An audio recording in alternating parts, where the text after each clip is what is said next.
Steelers Nation. Steelers Nation. Get those terrible towels ready. Yins are now tuned in to the Kold Steel Show. Live on YouTube. A Steelers vidcast, not afraid to keep it real. And definitely not for those jagoff homers. Welcome to the NFL. Unfiltered Pittsburgh Steelers fan commentary and your source for everything black and gold. Now, here's your host, Kold Steel. Kold Steel. Let's go! Ladies and gentlemen, I am your host, Kold Steel, and welcome to episode 10 of the Kold Steel Show, which is officially going to be the first episode that will be eventually uploaded as a podcast. I don't know why it took us 10 episodes to do that, but either way, here we are. The Pittsburgh Steelers got absolutely destroyed by the Kansas City Chiefs. I don't think anyone is surprised by that. And if you are surprised by that, that is surprising in itself.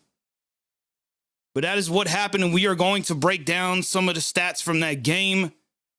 I'll give you guys my thoughts after I had roughly 24 hours to think about everything that went down. We're also going to get into some topics in regard to James Washington, who apparently has been liking some tweets and has been making his way around Twitter. And then, of course, I'm going to talk about Diontae Johnson and the comments he had in regards to fans criticizing the offensive line, which honestly is pretty funny. But before we get into that, man, I got to look at chat, see who's all in the chat tonight. Starting at the top, man, we got the GT Show, who also donated $4.99. Says, bang, bang, Steeler gang. I'm ready to hear some cold facts from the one and only Kold Steel. GT, I appreciate you, bro. I appreciate you, man. Who else we got? We got the Fiend, as always, with the terrible towel emojis. We got Danielle. She says, I am a Steeler fan till I die. A Steelers fan in a lifetime trial, no bandwagons. Beautiful. Beautiful, man. Let's see. We got Steeler Lee in the house. He says, what's up, family? Cole, Danielle, Fiend, Twins, GT. What is going on, Steeler Lee, man? Jacob in the building. He says, yo, what is going on, Jacob? Bobby, what's going on? He says, oh, boo-hoo, at least your team didn't get annihilated. Or I can't even talk. Wow. 14-56 on primetime television. Man, we got destroyed, though. Steel Twins in the building. Rick Steel in the building. The best ever 2021 says, yo, Austin, what is going on, bro? I see Steel Cannon in the house. How's everybody doing on this? And it's starting to get hot. I'm starting to sweat a little bit. How's everybody doing on this Monday? How is everybody feeling on this Monday? We are literally less than a week away from New Year's. Less than a week away. This is the week we are going to be seeing the last game from Ben Roethlisberger. Man, that is something to think about if I'm being honest. If I'm being honest, man. I honestly don't know how I feel about it, to be truthful.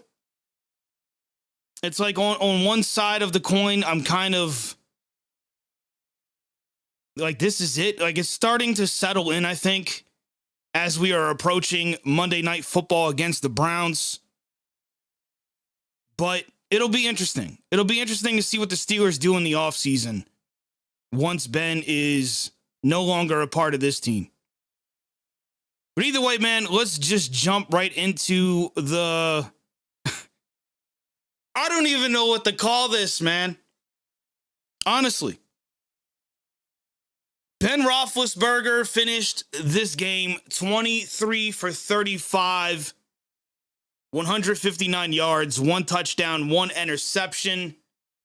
And do keep in mind the 1 touchdown was actually in garbage time.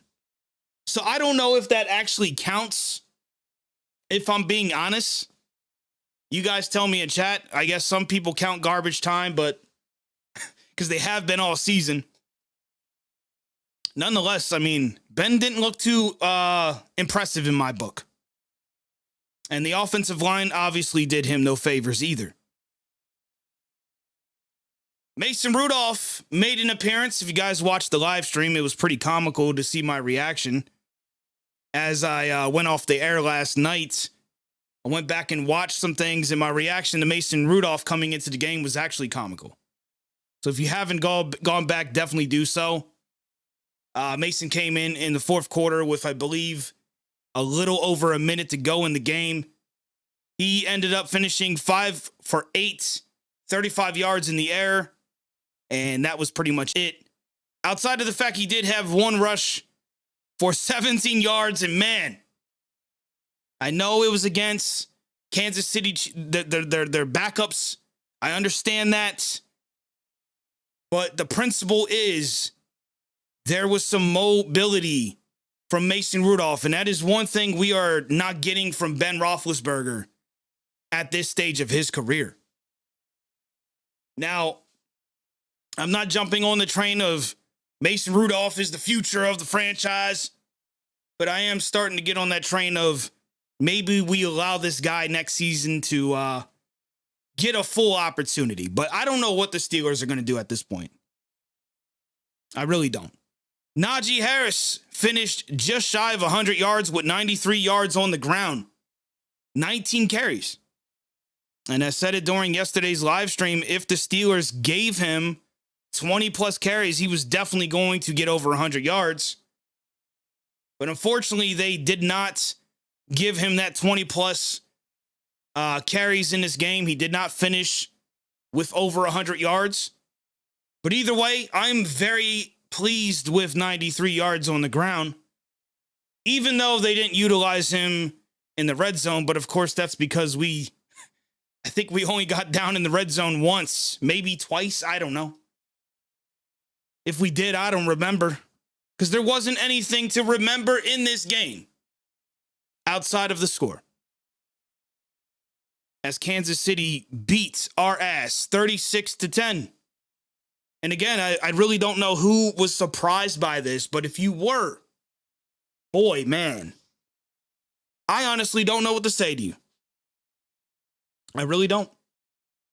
Diontae Johnson, the man of the hour. Man, I can't wait to get into what he had to say. 51 yards receiving, 6 receptions, 9 targets. And this is one of those games where it kind of resembled the 2020 Diontae Johnson. 2020 Deonte Johnson, if you know what I'm talking about, or if you don't know what I'm talking about, it's the drops. The drops have returned for Deonte Johnson. Hopefully that doesn't continue with these last 2 games of the season. And as I continue to say, maybe more depending on what happens. If the Steelers are able to pull 2 wins in the next 2 weeks, and we get some help from other teams like the Colts, etc. So hopefully Diontae Johnson doesn't continue that. Chase Claypool, 41 yards in the air. Receiving, 4 receptions, 6 targets. So nothing too impressive from Chase Claypool neither, if I'm being honest. Now this next guy, not Gentry. Ray McLeod, 4 receptions, 8 targets, almost as many targets as Diontae Johnson. Why do I bring his name up with 25 yards receiving? Because he's the guy who is putting James Washington on the bench.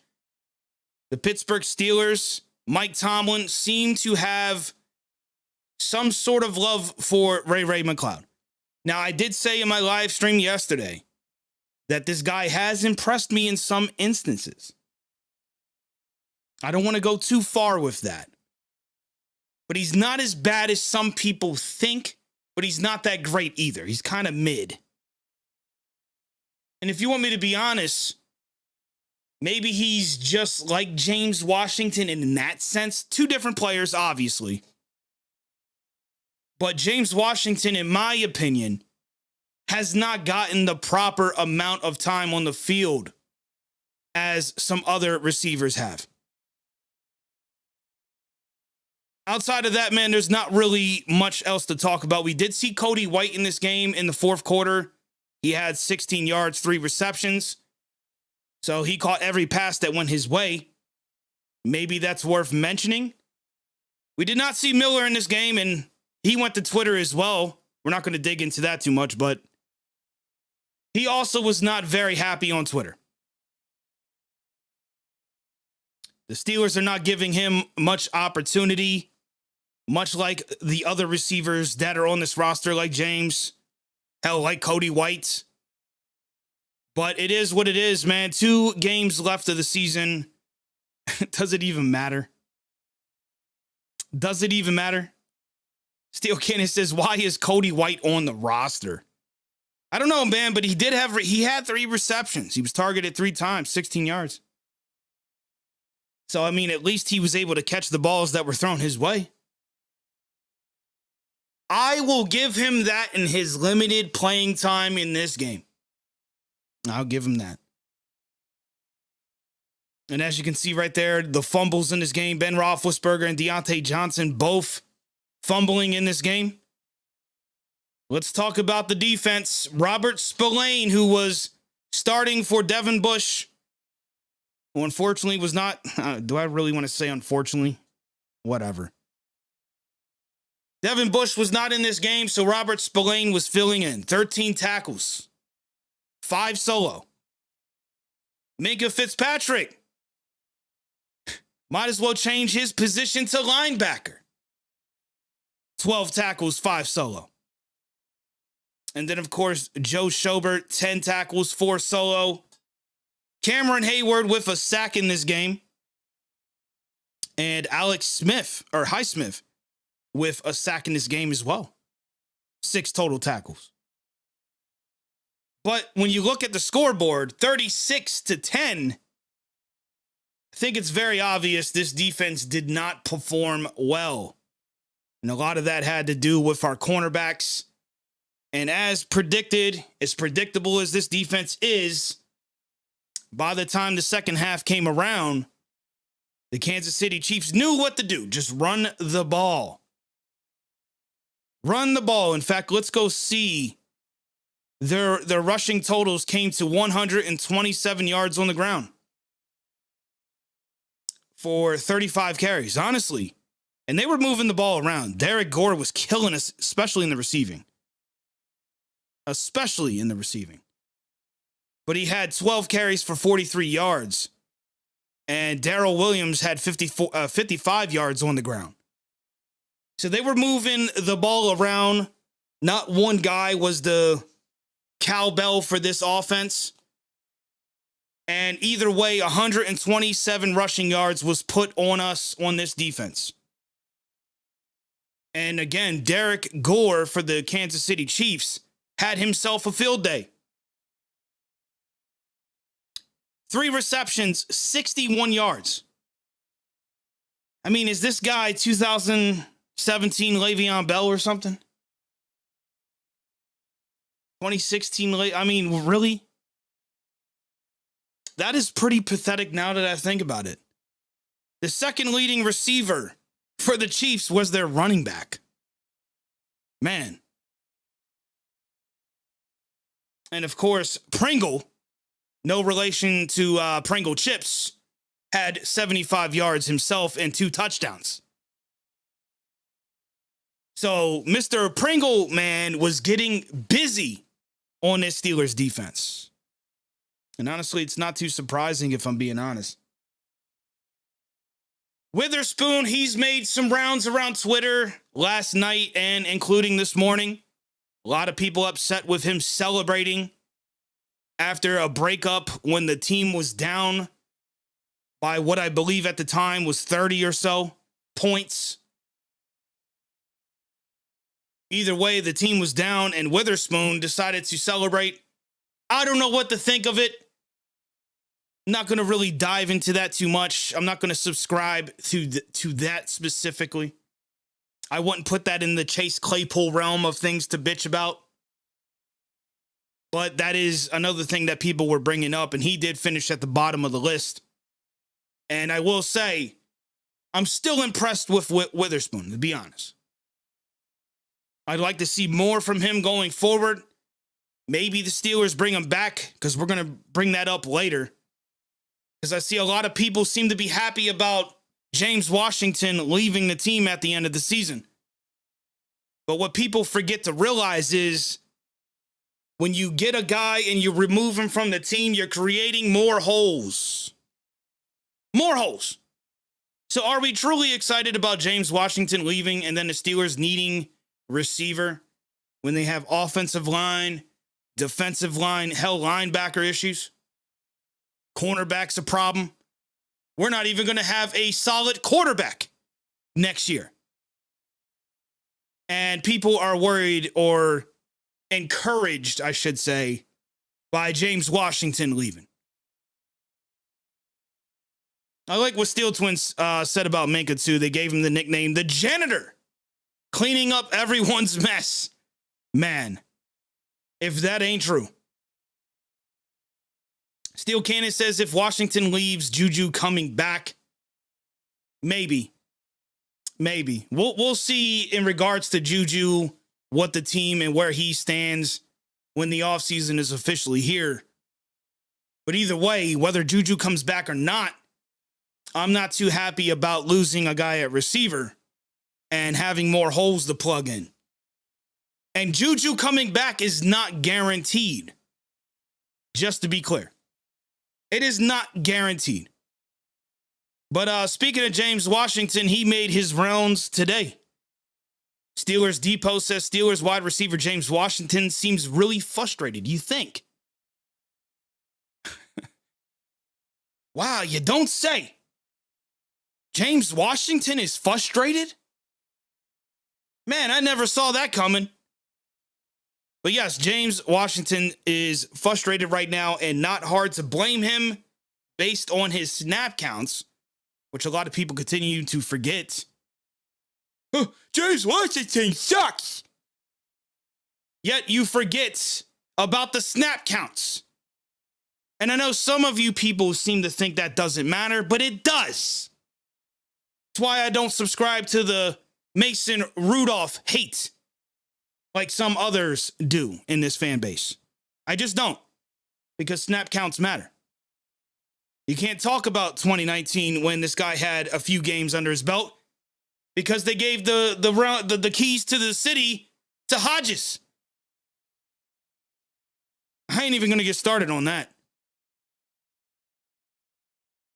And say what you want about James Washington. I'm not sitting here pretending like he's Randy Moss. I'm not doing that.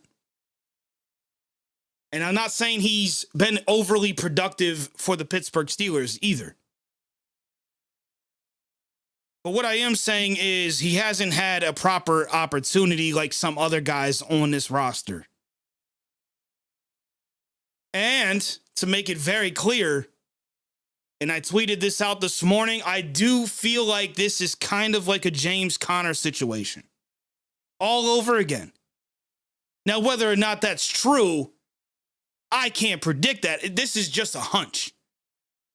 I had the same hunch when James Conner was being thrown under the bus and he ended up leaving. And we see how that panned out. If you don't believe me, go back and watch my older videos. You'll see exactly what I'm talking about. In fact, the video even says James Conner is the scapegoat. That was earlier this year, back in the offseason.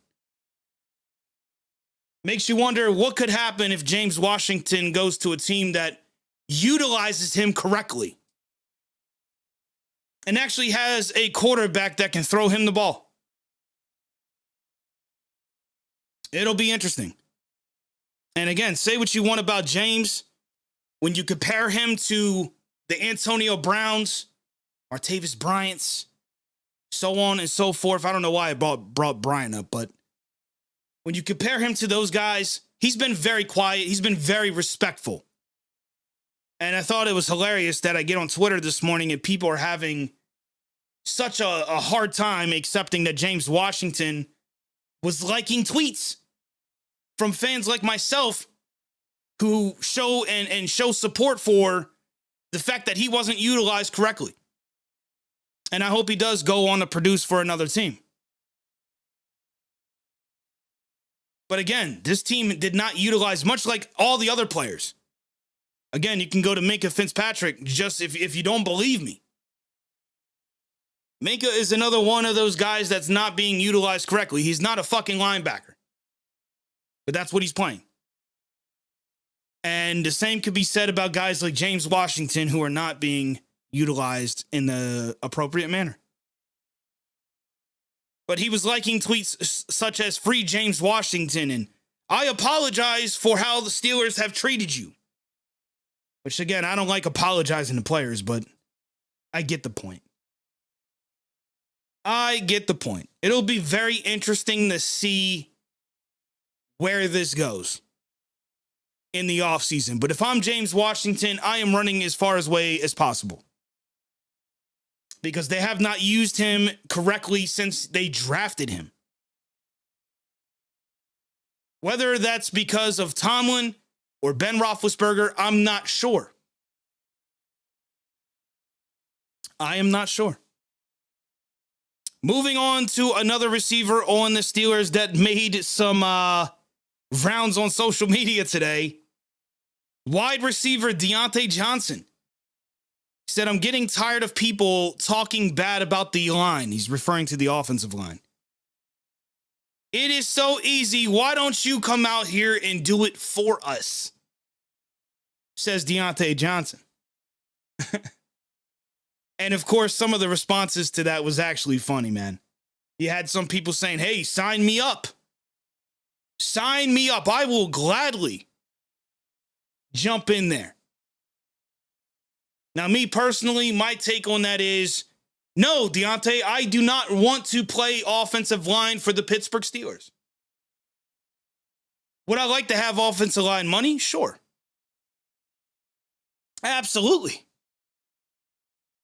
Absolutely, I would love to have that kind of money. But I kind of like being a Steelers fan, you know? If I'm being honest, that's kind of where I like being. I like being the Steelers fan. I like talking Steelers. Just because people criticize this team because they're terrible doesn't mean that you have to go with the easy route of saying, if we can't do it, why don't you come do it? I honestly can't believe this came out of his mouth. And this team is so goddamn horrible that topics like this are being brought up on my podcast. Because if I'm being honest, much like the Pittsburgh Steelers, there's just not anything worth mentioning or talking about. I mean, chat, let's be honest. What is there to say about the Pittsburgh Steelers as we are heading into week 17? Is there anything worth talking about outside of this stupid shit? We already covered the Kansas City Chiefs game. That was a fucking disaster.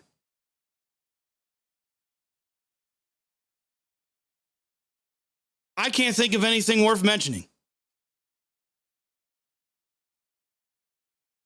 I want to tune in with the chat real quick. Let's see what you guys got for me here. The Hawk says, "I wasn't joking. I would love to get him." Who are we referring to? Kirk Cousins. Oh, dear God. I don't know if I'm sold on Kirk Cousins. To be real with you.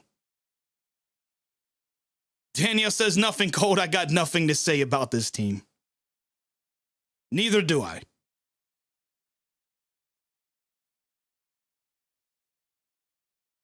Neither do I, man. Brian says we could talk about the Pittsburgh Panthers. Well, I am going to be streaming the bowl game. I took it down because I want to redo the thumbnail because Kenny Pickett's not going to be playing. Unfortunately.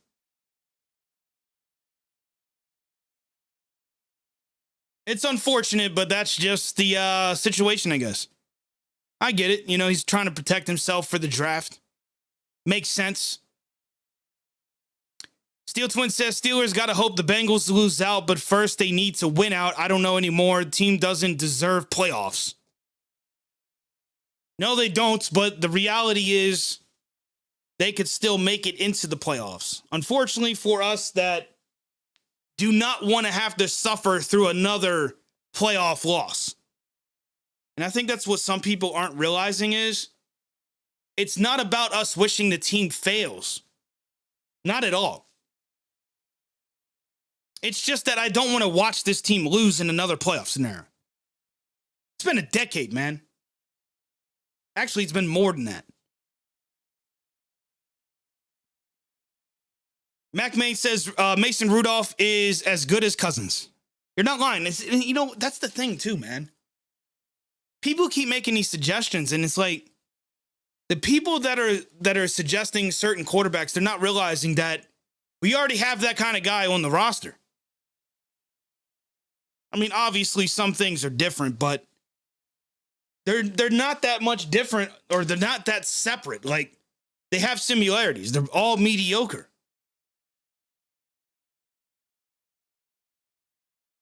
But man,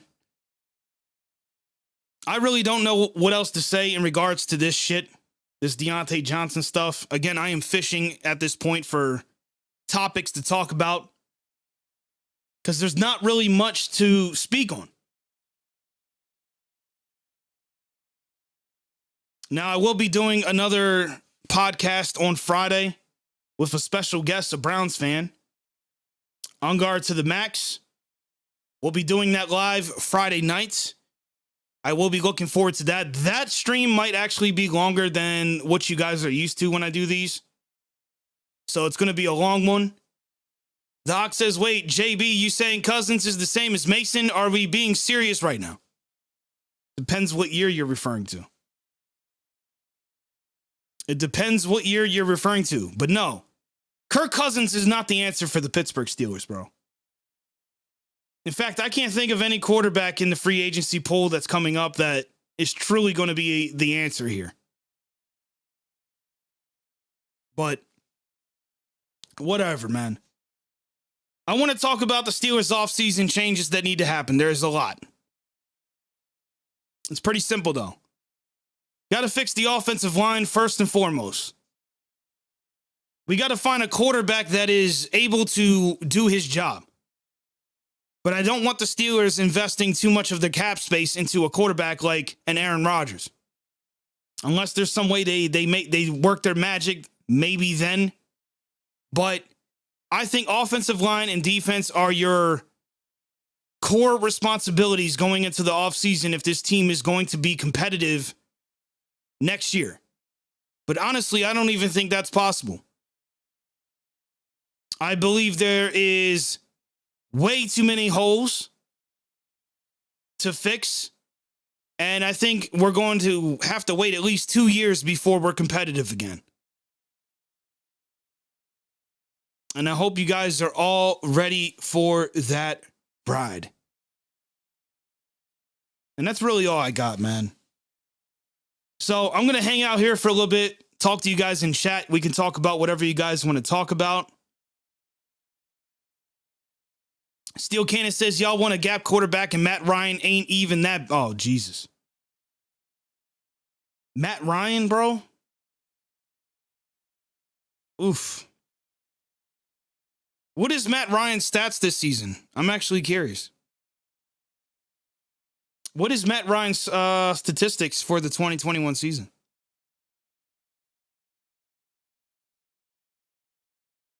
What has he done? Steel Twin says, go the cheap route, start Mason and build around quarterback before grabbing the future. I agree. I think they should focus on the offensive line and plug in some of the defense as well. And then in the future, then you go after a quarterback. But that's just me, man. That is just me. Matt Ryan, let's see. He's got 3,500 yards in the air. Let me actually click on him here. 19 touchdowns, 11 interceptions. Oh, man. Oh, boy. I'm seeing some guys talking about Tua. I don't know. I'd have to think about the Tua. I would have to think about Tua. The one thing that's intriguing about Tua is he's young.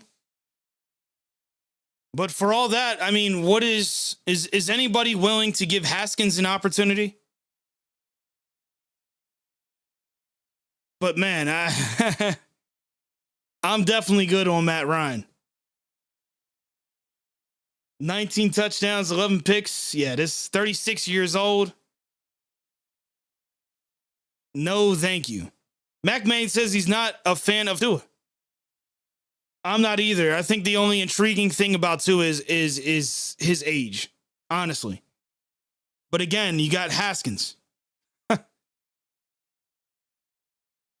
You got Dwayne Haskins, man. GT shows I'd start Haskins. I mean, you got to start somewhere. But the last thing you want to do is go out and get a guy like Aaron Rodgers. And I know this is going to kill some people's dreams. But you're not going to go out and get Aaron Rodgers and take up a huge amount of cap space. And I know some people say, oh, they'll release this guy. They'll do this. They'll do that. Yeah, well, then you're creating more holes. That's an issue. If I'm the Pittsburgh Steelers, I'm keeping Mason Rudolph. I'm drafting and going through free agency, plugging in that offensive line. I don't even know what I would do with Kendrick Green at this point. I know the dialogue is the Steelers should move him to a guard position, but I don't even know if he would be good there. Maybe I'm wrong, but he's definitely not a center. So the Steelers either need to draft a center or they need to go after one in free agency. But they're also going to have to do some work on the defensive line because that's not talked about enough. I personally believe Tua will not be back. And for anybody that's been watching my channel the last 2 years, they know I am a huge Tua fan. I am. But I'm not going to sit here and pretend like he hasn't had injuries and he sat out an entire season. Whether him sitting out is perfectly okay for you because of the circumstances, that's besides the point. The only thing I'm focused on is he sat out for a year. He's had injury problems in the past. Doesn't make much sense for the Steelers to go out and get him or re-sign him, that is. I'm letting Tua go. But by letting Tua go, we have to fix some holes. And I just don't think, I mean, Cam Hayward's getting older. He's still productive, obviously. He's one of our best defensive players this season. But, and as McMahon just said, Tua isn't dependable. He's not dependable. And it's really unfortunate. Trey says Dan Moore has potential. You're not wrong. He does have potential. But I still feel like the Steelers need to plug in that line, specifically the center position. We have to go center.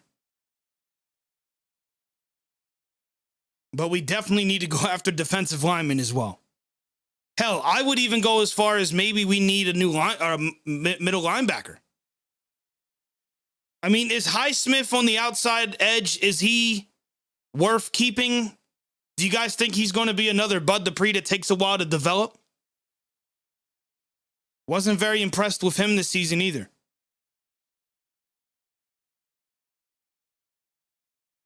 Don't even get me started on cornerback. That's a whole nother thing, man.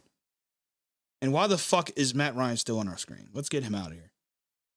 Let's get him out of here.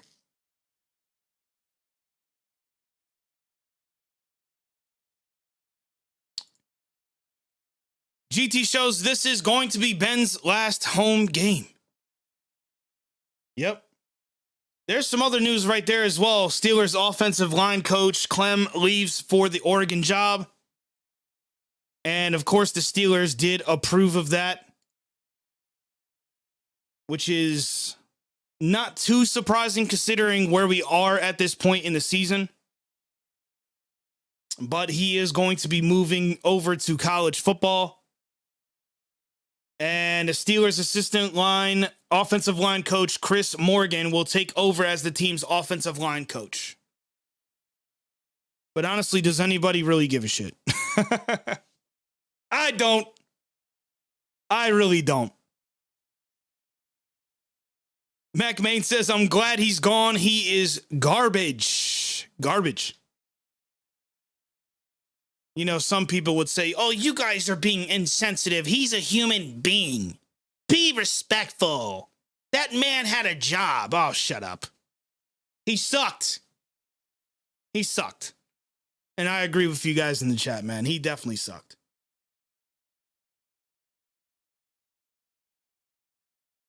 Steel Cannon says Clem and Chris Morgan weren't on the same page, and Morgan coach is way different. Honestly, I feel like a lot of the coaching staff isn't on the same page. I don't even think Canada and Ben Roethlisberger are on the same page.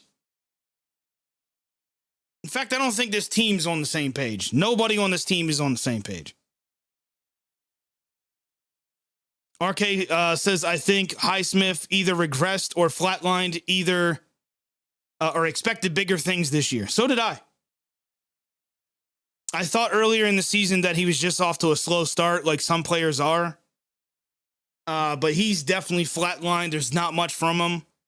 And I didn't really talk about it, TJ Watt. I am a little disappointed in Watt, but one thing we have to remember about Watt in this game against the Chiefs, he had cracked ribs. He's been playing with cracked ribs, and that is not easy. And it's unfortunate. But I'm not going to sit here and pretend like Watt hasn't earned his contract. That is just blasphemy.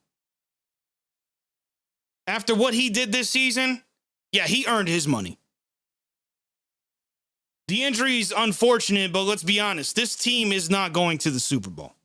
And if they do, then I don't know what the fuck makes sense anymore.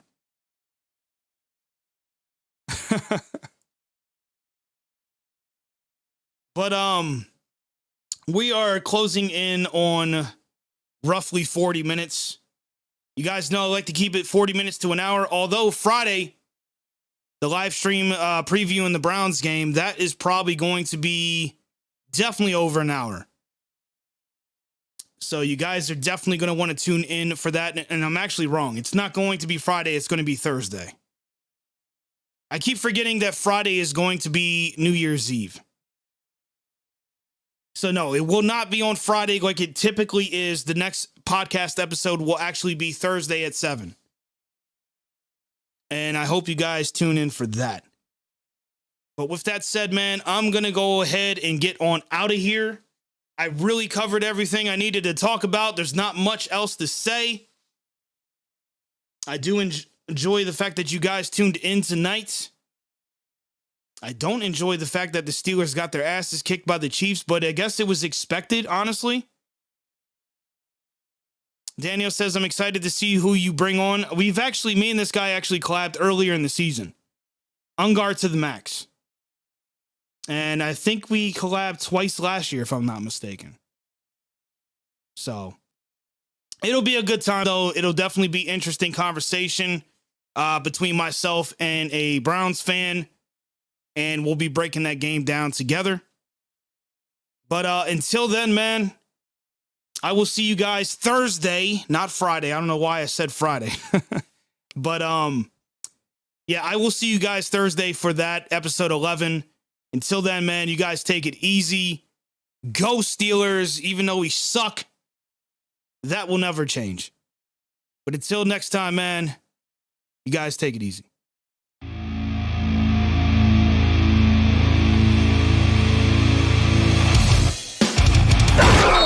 You've been listening to the Kold Steel Show.